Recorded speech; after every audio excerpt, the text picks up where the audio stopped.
여러분 안녕하십니까, 진성호입니다. 어제 민주당이 선거대책위원회를 발족했습니다. 그러나 그리 밝지 못했습니다. 예년처럼 그렇게 활짝 웃으면서 활기찬 모습이라기보다는 뭔가 우중충한 그런 느낌이 들었습니다. 제 주관적 판단입니다. 그 배경에는 이 코로나19 이런 것도 있겠지만 김남국 변호사의 이른바 조국 내전이 있습니다. 임미리 교수의 고발건까지 덮쳐서 쓴소리가 나왔다고 합니다. 특히 김부겸 의원, 대구가 지역구입니다. 아주 강하게 쓴소리를 했다고 합니다. 그런 가운데 이 조국 내전의 김남국 변호사를 왜 민주당 지도부가 저렇게 애지중지 아니면 무서워하는지 모르겠습니다.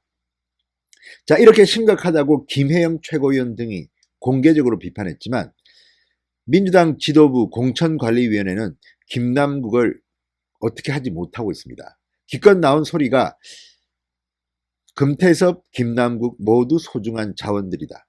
김남국을 다른 지역구로 돌리자. 뭐 이런 논의가 있다고 합니다. 자, 왜 그럴까요?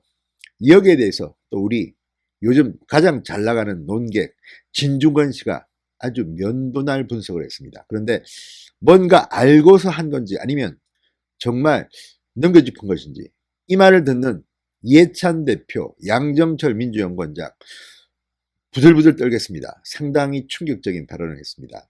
그런데 이게 상상이 되는 게 진중권 씨는 그쪽 진영 사람입니다.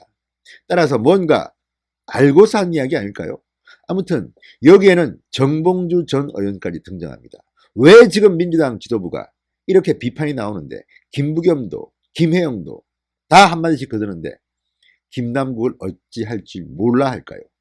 진성호의 융단 폭격 시작합니다. 민주당 지도부를 융단 폭격합니다. 방송에 앞서 아직 진성호 방송에 구독자가 아니신 분들은 붉은색 구독 버튼 눌러주십시오. 더 좋은 방송으로 보답하겠습니다. 진중권 씨가 어제 글을 하나 올렸습니다. 그런데 상당히 충격적입니다. 자, 금태섭 의원 지역구인 서울 강서갑에 공천을 신청한 김남국 변호사. 조국 백서 추진위원회 저자라고 합니다. 자, 김 변호사가 여권의 만류에도 강서갑에 공천을 신청한 데 대해서 진중권 씨는 이렇게 말합니다. 다 정봉주의 협박 때문이었나 보다. 이해찬 민주당 대표, 양정철 민주연구원장 혹시 잘못해서 정봉주 씨 왜 저러느냐. 그러니까 이해찬, 양정철 두 사람이 혹시 잘못했나 이렇게 진중권 씨는 묻고 있는 겁니다. 뭘까요?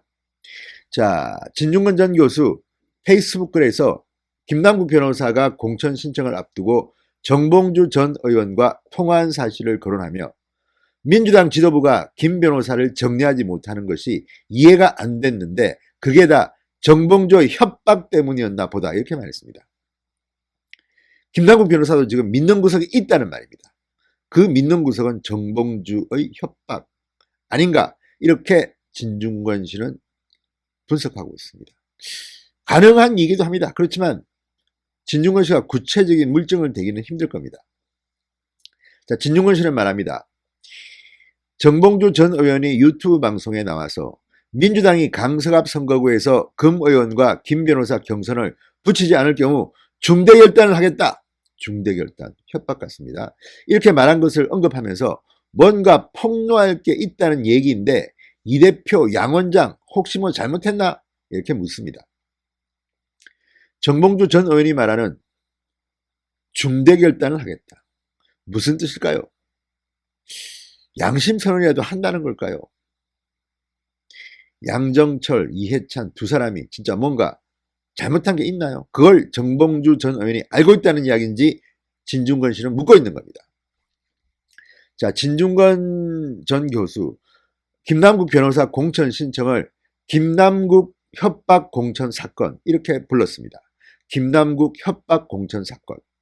김 변호사가 민주당에 공천 신청을 하기 전날 정봉주 전 의원과 전화통화를 했다는 점을 거론하면서 정봉주 씨가 그냥 출마하겠다는 얘기만 들었다고 주장하지만 김남국 내치지 말라고 친정을 향해 서슴없이 무시무시한 협박까지 하는 것을 보아 두 분의 관계가 최소한 전화 한 통 받은 사이는 넘을 거라고 추정하는 게 합리적이다. 김남국을 자르지 못하게 하는 것은 정봉주다 이렇게 주장했습니다. 상당히 일리가 있지 않습니까? 상상이 됩니다, 저는. 자, 진중권 전 교수 4월 총선 민주당 공천에 대해서도 쓴소리를 했습니다.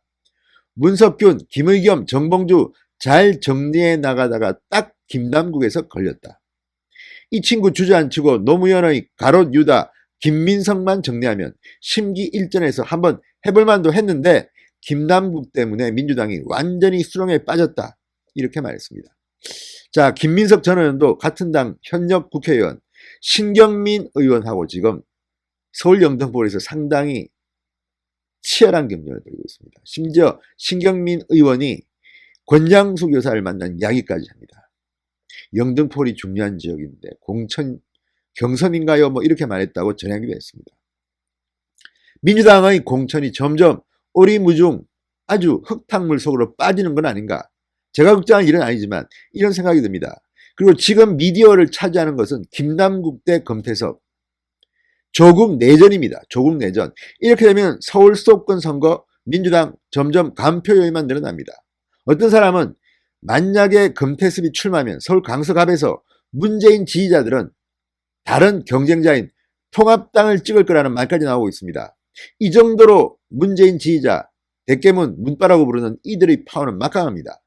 지금 사람들이 특히 민주당 쪽에서 하는 이야기는 문바들이 그들의 존재보다도 훨씬 더 강한 영향력을 지금 민주당에 미치고 있고 민주당은 그들을 의식해서 겁을 내고 있다. 이런 평가도 합니다. 어쨌든 이번 사건, 김남국 변호사 사건, 진중권이 잘 정리하고 있습니다. 자, 김민석, 노무현의 가로주자 김민석, 당시 정봉준 후보 편에 섰죠. 자, 그런 또 전직 의원이 정봉주 의원이 당 지도부를 향해 협박을 서슴지 않는 막장조의 막장 드라마까지 펼쳐졌으니 이게 대체 뭐하는 짓인가? 이렇게 비판했습니다. 진중권 씨의 말만 들으면 서울 선거 이번에 미래통합당 한번 해볼만 하겠습니다. 자, 서울 강서갑 구상찬 전 의원 18대 때 서울 강서갑에서 국회의원을 했던 구상찬 전 의원, 상하이 총영사를 지냈던 구상찬 전 의원이 공천 신청을 추가로 했습니다. 현재 뛰고 있는 사람도 있습니다. 잘하면 서울 강서갑도 우리 우파 쪽으로 넘어올 수도 있겠습니다. 아무튼 진중권 씨 계속해서 이런 매운 걸 민주당을 향해서 계속 쏴주시기 바랍니다. 아주 잘하고 있습니다. 진성호의 융단 폭격이었습니다. 여러분 감사합니다.